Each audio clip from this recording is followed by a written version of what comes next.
Assalamualaikum warahmatullahi wabarakatuh. Kembali lagi bersama saya Muhammad Lutfi Ramadan. Pada kesempatan kali ini saya akan membahas mengenai aturan penulisan karya ilmiah dan sistematikanya. Pembahasan ini untuk memenuhi penugasan dari mata kuliah Bahasa Indonesia Tata Tulis Karya Ilmiah. Yang pertama akan dibahas yaitu sistematika penulisan karya ilmiah.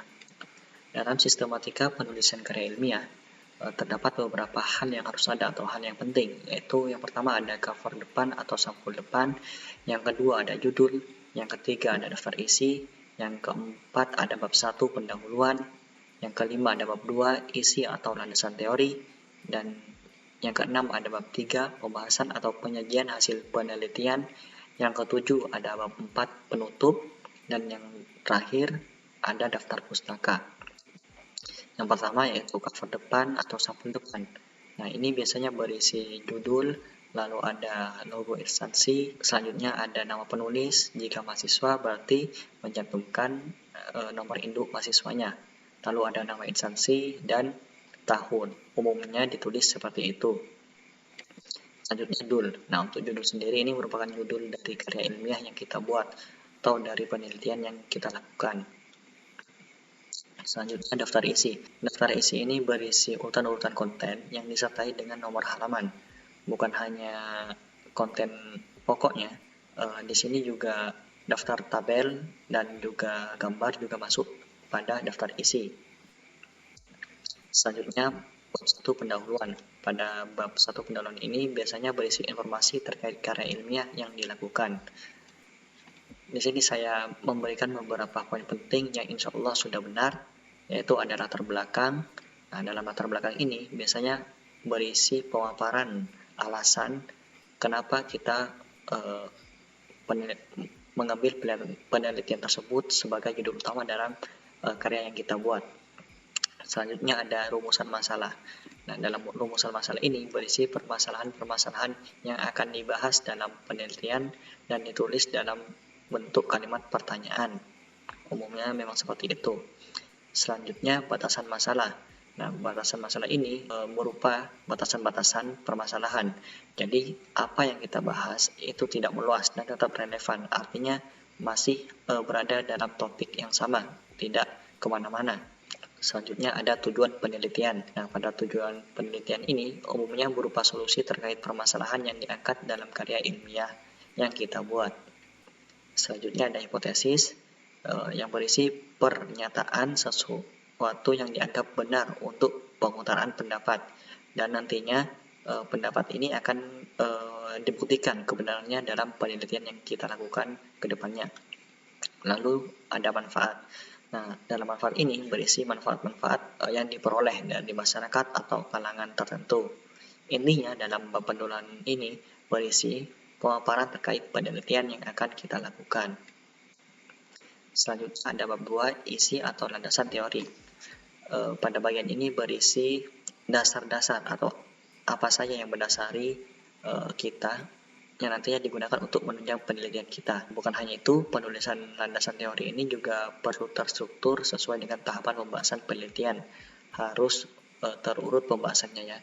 Jadi bisa saya katakan dari general semakin spesifik, semakin spesifik, semakin spesifik, seperti itu. Jangan sampai bolak-balik. Selanjutnya bab 3 pembahasan atau penyajian hasil penelitian. Nah, pada bagian ini berisi pemaparan penelitian yang dilakukan dengan mengambil studi kasus pada bagian pendahuluan tadi. Nah, biasanya di sini memberikan pokok-pokok yang diambil dalam melakukan penelitian. Tentunya dalam bab 3 pembahasan dan penyajian hasil penelitian ini berisi pemaparan hasil yang kita peroleh dari penelitian serta temuan-temuan dari apa yang kita lakukan pada saat penelitian. Selanjutnya ada bab 4 penutup. Nah, pada penutup ini berisi kesimpulan akhir dari penelitian karya tulis ilmiah yang kita lakukan.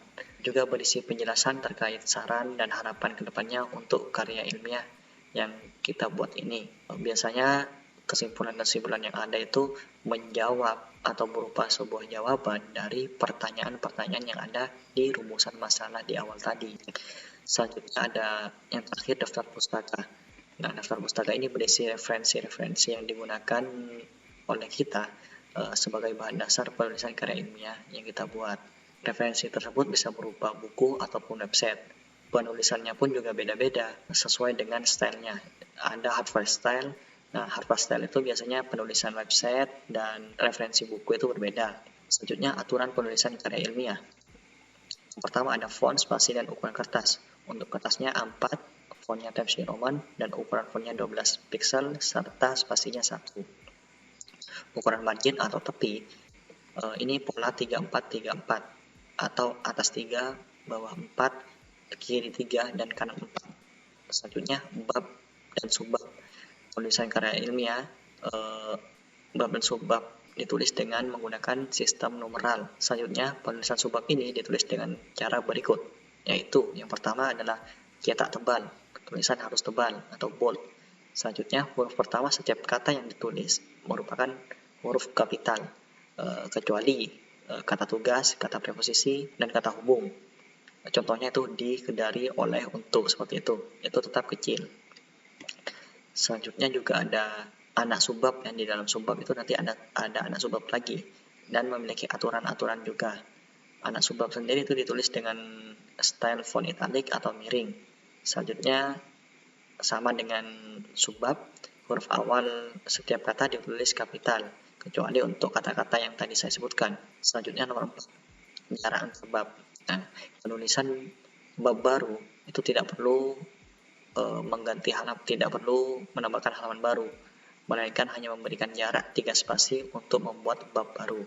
Penulisan subbab, antara jarak bab dengan subbab ditulis dengan jarak 2,5 spasi, dan untuk penulisan kalimat awal setelah subbab diberi jarak 2 spasi di bawah subbab tersebut. Selanjutnya judul artikel. Nah, ini biasanya dalam karya ilmiah kita ada judul artikel. Ini menggunakan huruf kapital atau besar, itu semuanya besar. Lalu untuk tulisannya sendiri itu tebal atau cetak bold. Selanjutnya menggunakan font Times New Roman. Lalu posisinya itu berada di tengah halaman kertas atau center, dan tidak diperbolehkan menggunakan garis bawah atau underline. Selanjutnya penulisan paragraf. Nah, untuk penulisan paragraf ini, paragraf baru diketik ke dalam atau menyorot sebanyak 7-8 karakter, atau jika diukur dalam sentimeter sekitar 1,25. Selanjutnya yang terakhir, penulisan struktur lain. Dalam penulisan struktur lain ini meliputi penulisan nama-nama penulis, alamat institusi, karya ilmiah yang ditulis tersebut letaknya berada tepat di bawah judul artikel. Selanjutnya penulisannya tersebut diberikan jarak antara judul artikel dengan penulisan nama-nama penulis dan alamat institusi dengan jarak 1,5 spasi. Untuk halaman judul, daftar nama anggota kelompok, halaman pengesahan, kata pengantar menggunakan akar Y kecil dan diketik di sebelah sudut kanan bawah. Selanjutnya, bagian naskah artikel. Nah, ini menggunakan halaman dengan angka Arab yang letaknya berada di pojok kanan atas dengan jarak 3 cm dari tepi kanan dan 1,5 cm dari atas. Selanjutnya penulisan tabel. Nah, penulisan tabel ini sama ya, ada judul tabel dan juga menggunakan penomoran sesuai dengan munculnya tabel tersebut. Jadi untuk tata letaknya sendiri, judul tabel diletakkan di atas tabel bersamaan dengan nomor tabel yang menggunakan angka Arab juga. Selanjutnya gambar atau grafik. Nah, ini sama seperti tabel, ini perlu ada caption juga, di mana tulisannya itu ada nomor gambar, lalu ada nama gambarnya, yang tata letaknya itu berada di bawah gambar itu sendiri. Selanjutnya yang terakhir adalah dalam menggunakan gambar, disarankan untuk tidak menggunakan yang warna. Jika terpaksa kita menggunakan yang warna, itu jangan menggunakan warna yang membuat gelap pada saat kita mengkopinya. Oke, mungkin itu saja yang bisa saya sampaikan. Untuk sumbernya sendiri ini dari penerbit dipublish.com. Bisa dicek sendiri ke link tersebut. Terima kasih. Wassalamualaikum warahmatullahi wabarakatuh.